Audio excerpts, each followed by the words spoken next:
Tirania de Aço capítulo 945 Devastando a princesa indiana. A princesa Priya Tomara estava de pé dentro do palácio real do Império Alemão, assando alguns doces para o homem que possui as chaves de seu coração. Embora Berengar tivesse rejeitado seus avanços a todo momento, ele havia dado à bela Índia alguma esperança de que, uma vez que ela estivesse emocionalmente madura o suficiente, ele a tomaria como uma de suas mulheres. Mal sabia ela que hoje era o dia que ela sempre sonhou. Enquanto ela estava em estado de êxtase, o homem em questão entrou na sala com uma expressão severa no rosto. A princípio, ela não notou sua presença. Na verdade, foi só depois que Berengar agarrou sua cintura por trás que a jovem finalmente percebeu que não estava sozinha. Com uma expressão chocada em seu lindo rosto, a princesa indiana girou para ver quem ousara colocar as mãos nela. Quando ela estava prestes a dar um tapa no rosto de seu agressor, ela olhou nos olhos desiguais que pertenciam ao Kaiser e abaixou a mão em passividade. Ela imediatamente questionou por que o homem estava se intrometendo em sua sessão de cozimento. Vossa Majestade, porque no entanto, antes que a garota pudesse terminar sua frase, Berengar apertou seus lábios contra os dela e enrolou apaixonadamente sua língua com a dela. Priya não ousou mais questionar se isso era realidade ou um sonho e, em vez disso, ficou mole nos braços do homem, deixando-o assumir o controle da situação. Felizmente, Berengar era forte e pegou a mulher enquanto ela caía em estado de êxtase. Enquanto a segurava perto de seu peito largo, ele sussurrou uma sugestão em seus ouvidos delicados, algo que ela não podia recusar. Que tal irmos para um lugar mais privado? Priya silenciosamente acenou com a cabeça, sem saber a melhor forma de responder a essa pergunta com palavras, e foi rapidamente arrastada para um quarto privado, onde Berengar começou a se despir. Embora os olhos de esmeralda da bela Índia não pudessem desviar a atenção do corpo esculpido do homem, eles de fato se desviaram quando ele começou a tirar a roupa de baixo. Um leve tom avermelhado encheu as bochechas de bronze da mulher, enquanto ela desviava o olhar embaraçada. No entanto, Berengário estava longe de terminar e rapidamente tirou o vestido da jovem, revelando a lingerie verde que ela usava por baixo da roupa. No momento em que ele viu sua figura excepcional, sua metade inferior endureceu e, ao fazê-lo, chocou a princesa indiana com seu tamanho. Berengar beijou Priya mais uma vez e, ao fazê-lo, fez com que ela ficasse terrivelmente excitada enquanto seus lábios inferiores se encharcavam com seus sucos de amor. Ela mal podia acreditar que isso era realidade e imediatamente expressou seu choque em voz alta. Eu é tão grande. Em resposta a isso, o imperador alemão apenas sorriu com confiança, antes de agarrar as mãos delicadas da jovem e envolvê-las em torno de sua virilha. No momento em que Priya sentiu o calor das regiões inferiores do homem, ela desviou o olhar envergonhada. Apesar disso, Berengar agarrou seu queixo delicado e o arrastou em direção ao rosto enquanto agredia os lábios dela com os seus mais uma vez. Como se fosse natural para ela, Priya começou a acariciar o pênis de seu conquistador com suas mãozinhas, deixando o homem mais excitado a cada tentativa.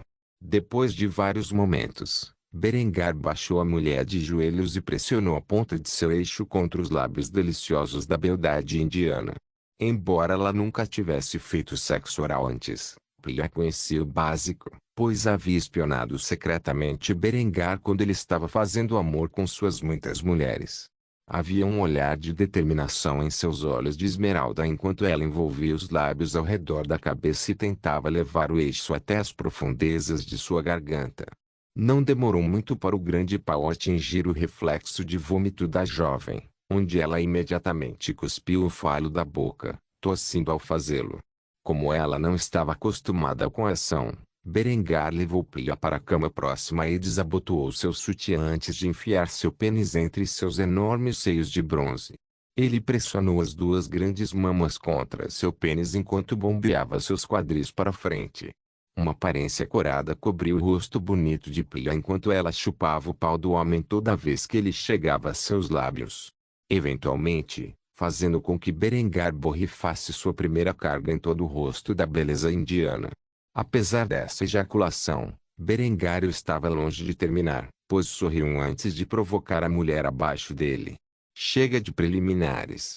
É aqui que a diversão começa. Plia apenas acenou com a cabeça. Depois dos atos pecaminosos que acabara de cometer, sua boceta estava molhada como um poço. Ela se deitou no colchão de pelúcia e permitiu que Berengar tirasse a calcinha de seus quadris, onde examinou o apertado buraco virgem da mulher antes de alinhar a ponta de seu pênis contra sua entrada. A própria sensação de seus órgãos genitais interagindo com os do homem que ela desejava quase levou a beleza indiana ao clímax. No entanto, ela se segurou e esperou pelo grande momento. Com um leve sussurro em seu ouvido, Berengar disse as seguintes palavras antes de mergulhar seu pênis na entrada da mulher sem piedade. Isso vai doer um pouco, mas aguente. Depois de dizer isso, Berengário entrou na caverna úmida de Plia, onde a mulher imediatamente mordeu o dedo em agonia. Ela sempre tinha ouvido falar que a primeira vez era dolorosa, mas com um parceiro tão grande, ela sentia como se suas entranhas estivessem se despedaçando. Uma leve lágrima se formou nos olhos fechados da mulher quando o homem começou a mexer os quadris. Um suspiro de agonia revelou os pensamentos da bela índia enquanto ela lutava para lidar com a dor de sua castidade ser tirada. Tão grande. Berengar riu, enquanto empurrava seu pênis o mais fundo possível no canal do amor de Plia antes de beijar a mulher nos lábios em uma tentativa de tirar sua mente da dor. Com cada impulso de seus quadris, a mulher abaixo dele murmurava em agonia, embora com o passar do tempo esse som eventualmente se transformasse em um gemido de prazer.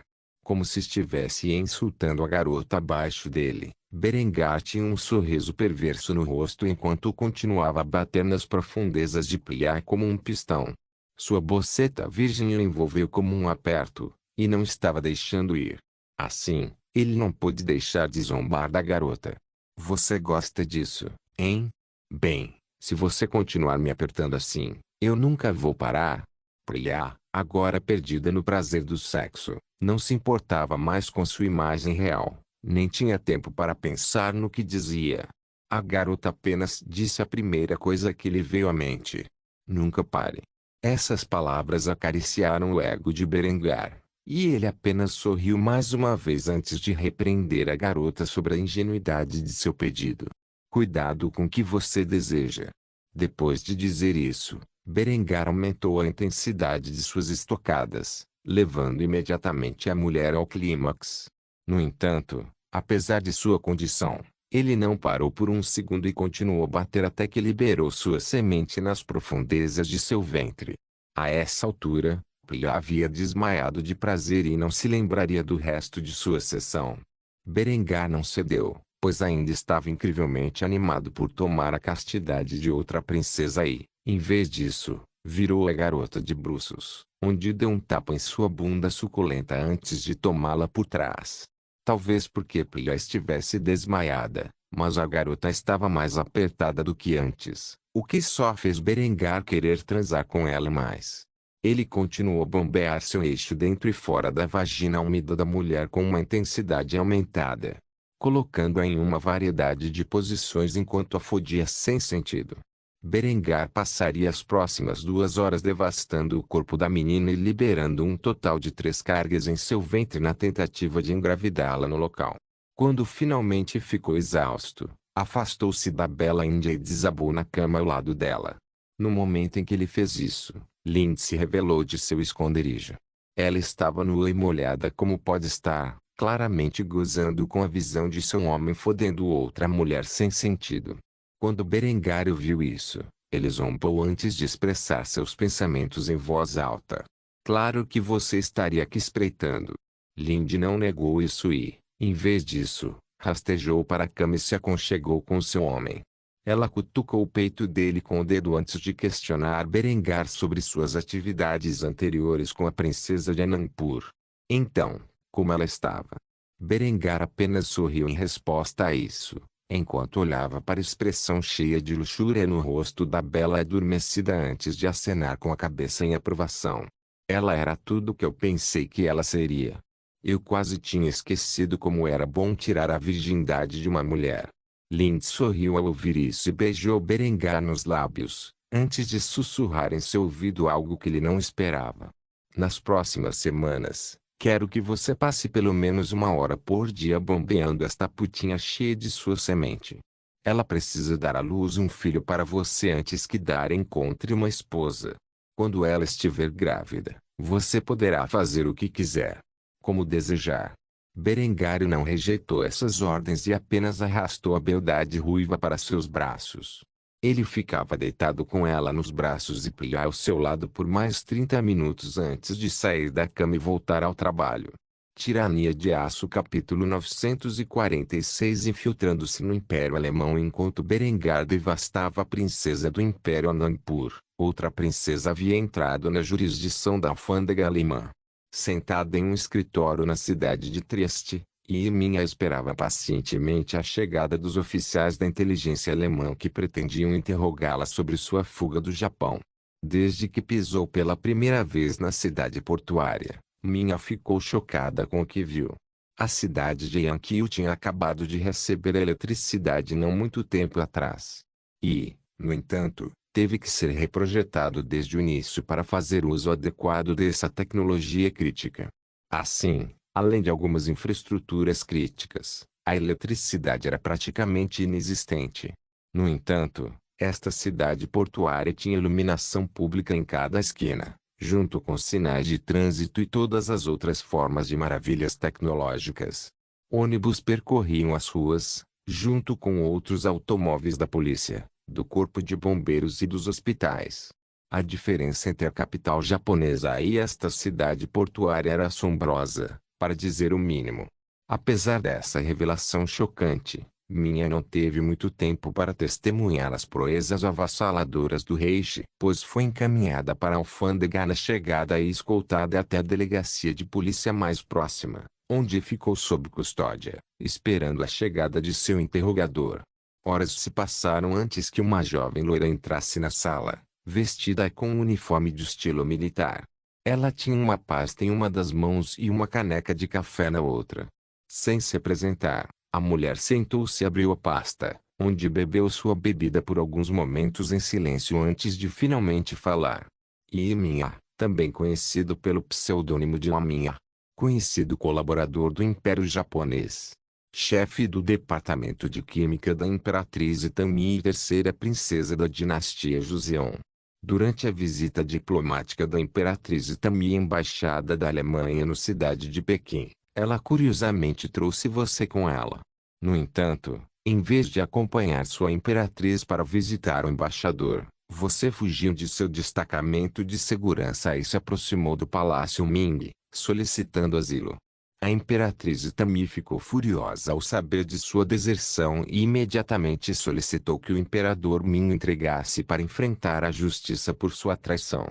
Apesar da miríade de ameaças que a imperatriz japonesa fez para recuperá-lo, Zhu Di não cedeu e, em vez disso, o despachou para o Reich, como fez com todos os outros desertores japoneses.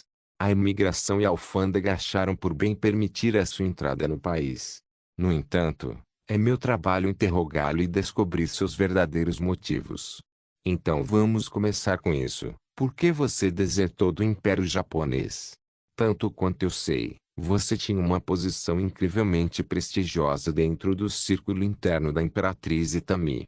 Minha recostou-se em sua cadeira com um porte nobre. Ela era, afinal, uma princesa e, por isso, falava com um senso de autoridade ao declarar clara e calmamente o motivo de sua deserção.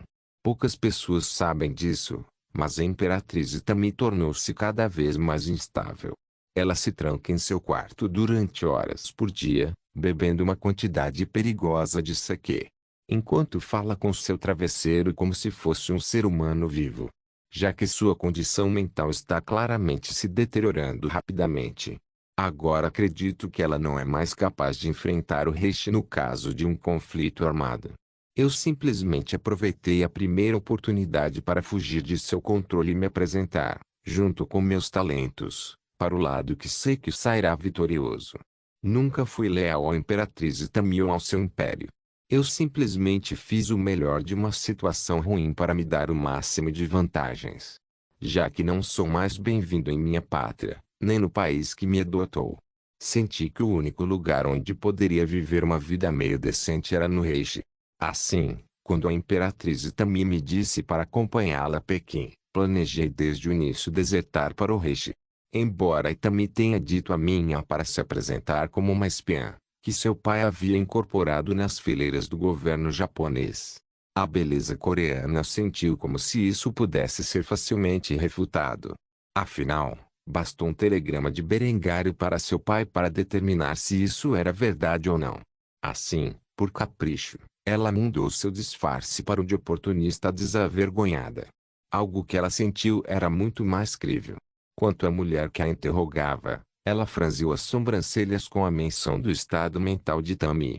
Isso era novidade para a inteligência alemã, uma que eles não podiam verificar facilmente. Principalmente se fosse um segredo bem guardado que não saísse do palácio japonês. No entanto, se for verdade, pode ser útil em esforços de contra-propaganda no continente japonês. O agente alemão considerou as alegações de Minha sobre ser um oportunista. Fazia sentido lógico. Ela era uma princesa coreana que havia sido abandonada por sua família e forçada a viver no sul. Quando os japoneses invadiram a região, ela foi uma das primeiras a se apresentar à imperatriz Itami. A única razão pela qual alguém faria tal coisa se fosse um oportunista, procurando se apegar ao novo poder e obter o máximo de benefícios ao fazê-lo. Ao julgar as expressões de Minha, não parecia haver um indício de engano dentro delas. Assim, o interrogador ficou um tanto convencido com as declarações da princesa coreana. O que a levou a fazer a próxima pergunta em sua mente. Assumindo que o que você diz está correto, que inteligência você pode fornecer ao Reich sobre o governo japonês, suas capacidades militares, bem como a extensão do conhecimento químico que eles possuem? Nenhum estrangeiro consegue entrar nas fronteiras do Império Alemão sem fornecer alguma forma de compensação. Não existe almoço grátis neste mundo, e se você quiser que o seu pedido de asilo seja aprovado, você precisa nos fornecer algo tangível. Minha refletiu sobre o que Itami havia dito a ele e foi cuidadosa na maneira como respondeu a essa pergunta. Ela não poderia revelar facilmente informações que comprometessem o Império Japonês, mas também precisava fornecer algo que lhe permitisse passar no teste que os alemães haviam feito para ela. Assim, ela começou sua resposta com uma lista de desculpas viáveis. Eu sou apenas um químico, então não posso lhe dar informações sobre os projetos de engenharia que o Império Japonês está realizando. Nem posso informá-lo sobre o funcionamento interno da política japonesa mais do que qualquer outra pessoa. O que posso dizer sobre o Império Japonês é que é uma ditadura militar absoluta, com a imperatriz no topo. Os escalões superiores das Forças Armadas de Itami administram todas as facetas da sociedade. Muitos desses homens e mulheres, se não todos, são membros dos antigos clãs samurais e, como resultado, ainda existe um forte senso de feudalismo, apesar de seus esforços para se industrializar. A única diferença é que os camponeses que trabalhavam nos campos agora estão nas fábricas produzindo equipamentos militares. Embora ainda existam muitas famílias camponesas cultivando colheitas, com a introdução de maquinário moderno, seus números diminuíram. No que diz respeito aos avanços químicos, quase tudo o que criamos é voltado para o avanço do complexo industrial militar. Com seu nível de tecnologia, não duvido que você já tenha acesso a tudo o que criamos. Se você quiser uma lista do que eu e minha equipe estávamos trabalhando antes de minha deserção, posso dar a você. Embora eu duvide que seja de alguma utilidade para você. A interrogada acenou com a cabeça em compreensão antes de assinar seu nome em um documento. Depois de fazer isso, ela deu a mim um comando simples antes de sair da sala. Depois que eu deixar este escritório, pedirei a alguém que entre com uma caneta e alguns papéis. Quero que você anote todas as equações químicas que puder pensar em que sua equipe trabalhou. Assim que terminar, você será transferido para a cidade de Kufstein, onde será fornecido alojamento para você no distrito de Little Kyoto. Quanto às suas despesas de subsistência, você será obrigado a conseguir um emprego como todo mundo. Naturalmente, devido à natureza delicada de seu cargo anterior, você não poderá trabalhar na indústria química por no mínimo 2 anos. Portanto, sugiro encontrar trabalho em uma das empresas locais em Little Kyoto. Se não houver mais nada para o qual você precise de mim, então irei embora. Adeus e bem-vindo ao Império Alemão. Depois de dizer isso, o interrogador partiu, deixando Minha sozinha com seus pensamentos. Embora ela tivesse conseguido convencer as autoridades alemãs a permitir sua entrada no Reich, ela foi imediatamente confrontada com vários problemas que impediram seus objetivos imediatos. O mais notável foi o fato de que ela teria que viver como uma plebeia, trabalhando em algum trabalho braçal para pagar suas despesas de subsistência. Isso tornou extremamente difícil para ela entrar em contato com o Kaiser. O que Minha seria obrigada a fazer se quisesse seduzir o homem para que pudesse aprender seus segredos. Ela sabia que se tentasse forçar uma audiência com Berengário, isso levantaria suspeitas e poderia facilmente arruinar seu disfarce. As consequências disso seriam terríveis. Por enquanto, a única coisa que a princesa coreana poderia fazer era desempenhar seu papel e esperar por uma oportunidade de se mostrar. Assim, ela só podia suspirar derrotada enquanto esperava a chegada de sua escolta, para que ela pudesse começar sua nova vida dentro das fronteiras do Império Alemão. Tirania de Aço capítulo 947 Emboscando os conselheiros japoneses. Um grupo de operadores alemães se escondeu no mato fora da cidade de Devagiri. A pele deles não era a pálida padrão comum na pátria. Em vez disso, havia sido bronzeado pelo calor excessivo do ambiente inóspito da Índia. Enquanto seus cabelos dourados estavam manchados de marrom com a lama, tornando-os indistinguíveis da população local à distância. Esses homens não se vestiam com uniformes militares, mas sim com o estilo de roupa comumente encontrado entre os camponeses indianos.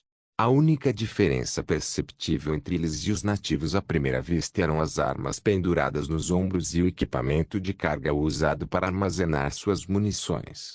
Esses homens não eram jaegês, nem jaga de comandos, pois ambos os grupos de soldados usavam uniformes militares. Em vez disso, esses guerreiros de elite eram os operadores de nível mais alto do exército alemão, homens que trabalhavam lado a lado com os agentes da inteligência imperial.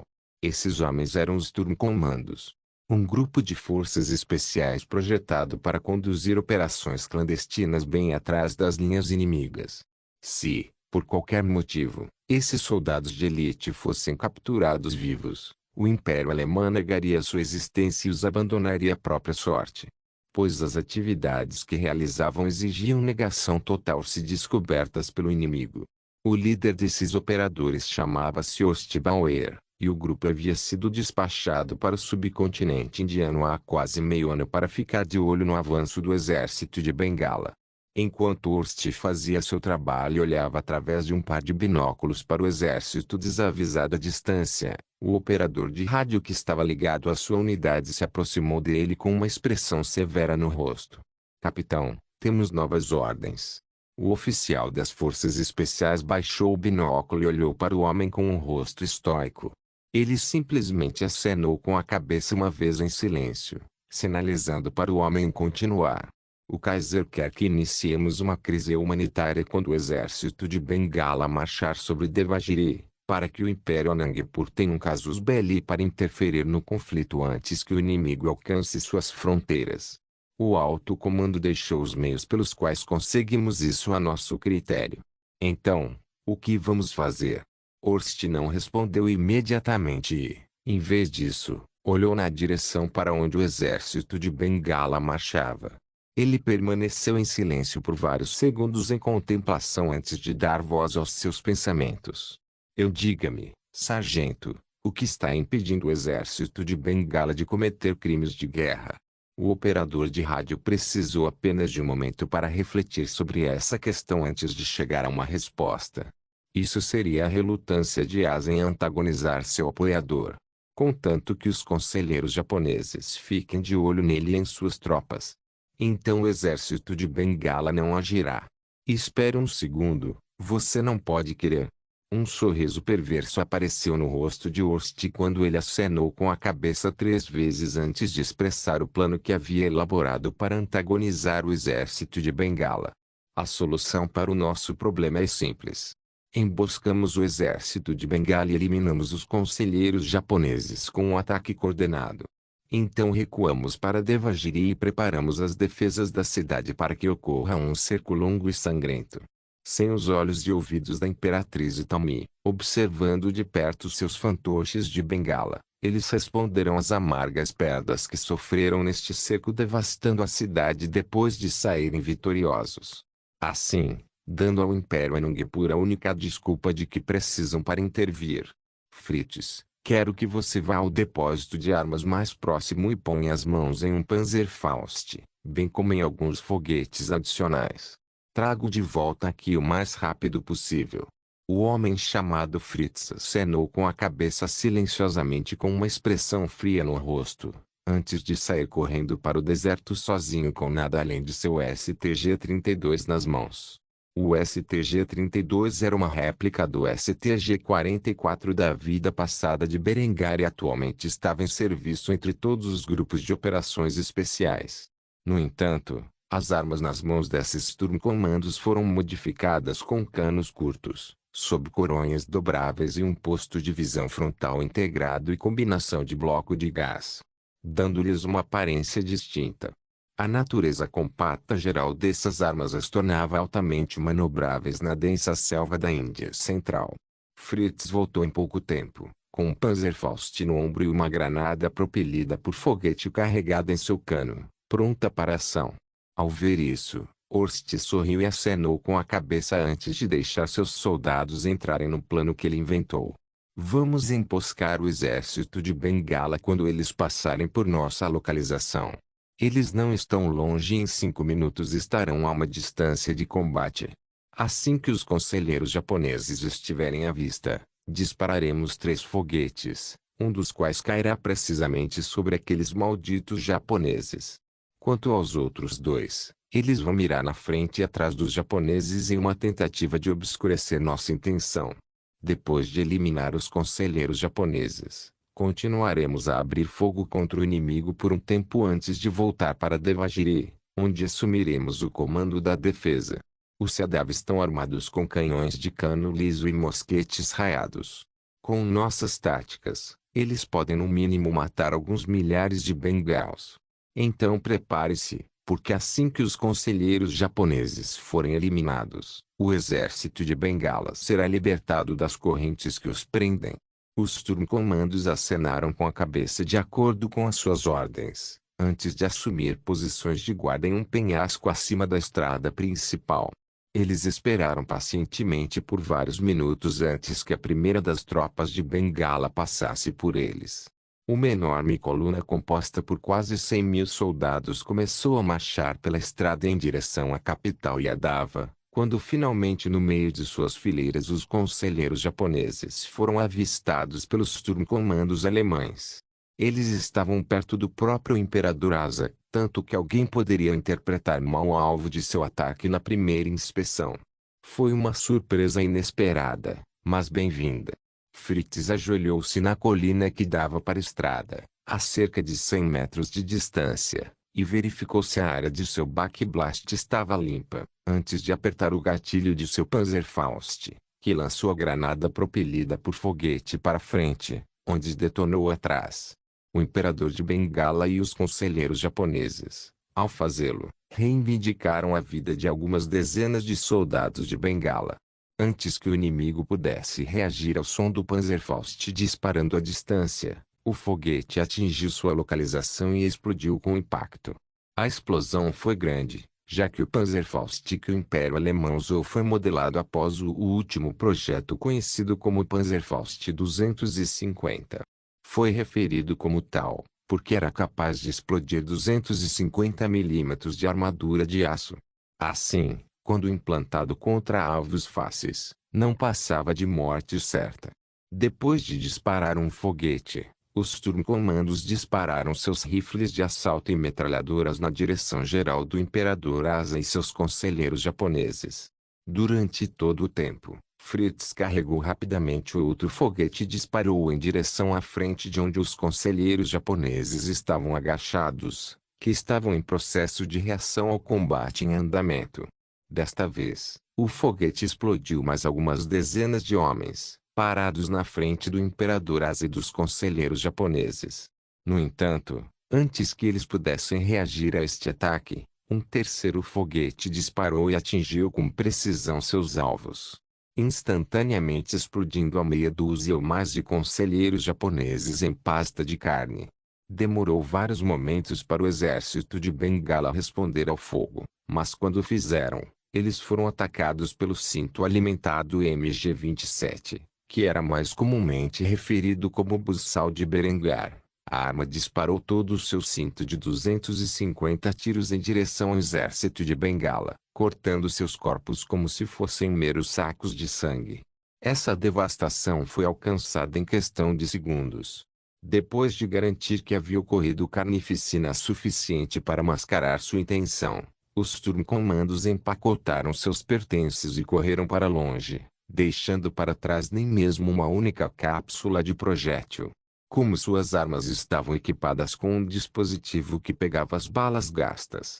Quanto ao imperador de Bengala, ele estava encolhido em cima de seu elefante de guerra desde o momento em que ouviu o ataque pela primeira vez. Ele temia a própria ideia de erguer a cabeça para o caso de uma bala perdida encontrar o caminho para seu crânio. No entanto, após cerca de 1 minuto de combate, o tiroteio cessou. Mesmo assim, ele ainda não ousou olhar na direção em que o ataque ocorreu. Não foi até que um de seus oficiais se aproximou dele e relatou que suas tropas tinham visto que o homem finalmente caiu em si. Sua Majestade, os conselheiros japoneses estão mortos, junto com várias centenas de nossos soldados. Os inimigos que fugiram do ataque pareciam ser locais. Não sei onde eles conseguiram esse equipamento, mas não havia como confundir. Eles não eram nem alemães nem japoneses. Devemos enviar uma mensagem à Imperatriz Itami e solicitar reforços ou suprimentos melhores. Demorou vários momentos para Asa entender corretamente o que lhe foi dito. Mas quando fez, balançou a cabeça antes de chegar a uma conclusão baseada em um mal-entendido. Quem quer que fossem, acho que eram da dinastia Yadav ou do Império Anandpur. A intenção deles é clara. Este foi seu último suspiro de resistência, onde eles queriam reivindicar minha cabeça, esperando que nosso exército se dissolvesse após minha morte. Infelizmente para eles, eles devem ser mal treinados com essas armas, ou as próprias armas não eram tão precisas quanto as nossas, pois falharam completamente em acertar o alvo, mesmo após 3 tentativas. Você pergunta onde eles conseguiram essas armas avançadas? Só há um lugar que vem à mente: o Império Alemão. No entanto, não precisamos ter medo. A julgar pela escala de seu ataque e pelo fato de que os homens fugiram antes que pudessem cumprir seu objetivo, é muito provável que esses fossem os únicos exemplos de tais armas que eles tinham e agora estão sem munição. Quanto aos conselheiros japoneses, já estamos muito perto de vencer esta guerra, e sua presença não é mais necessária. Podemos informar a Imperatriz Itami de suas mortes em uma data posterior. Isso nos dá uma oportunidade única de agir como quisermos daqui em diante, sem ter que nos preocupar com aquela cadela e suas noções frívolas de crimes de guerra. Marchamos para Devagir imediatamente. Vamos ensinar a esses desgraçados uma dura lição sobre o que acontece quando você cutuca um urso adormecido. O ataque alemão ao exército de Bengala teve o efeito desejado. Não apenas invocou uma fúria no coração de Asa, mas como esperado, o tolo falhou completamente em identificar adequadamente os perpetradores e qual era seu verdadeiro objetivo. Logo o exército de Bengala desceria sobre a capital da dinastia Yadava, e eles trariam consigo uma crueldade que não havia sido vista neste mundo desde a conquista de Myanmar por Bengala. Não se esqueça de deixar o link de se inscrever no canal. Caso queira contribuir de alguma forma com o canal, entre em contato comigo pelo Instagram do canal. O link do Instagram do canal estará na descrição do vídeo. Por favor, certifique-se de verificar meus outros vídeos. Tenho certeza que você vai gostar deles. Solem irmãos, vírgula.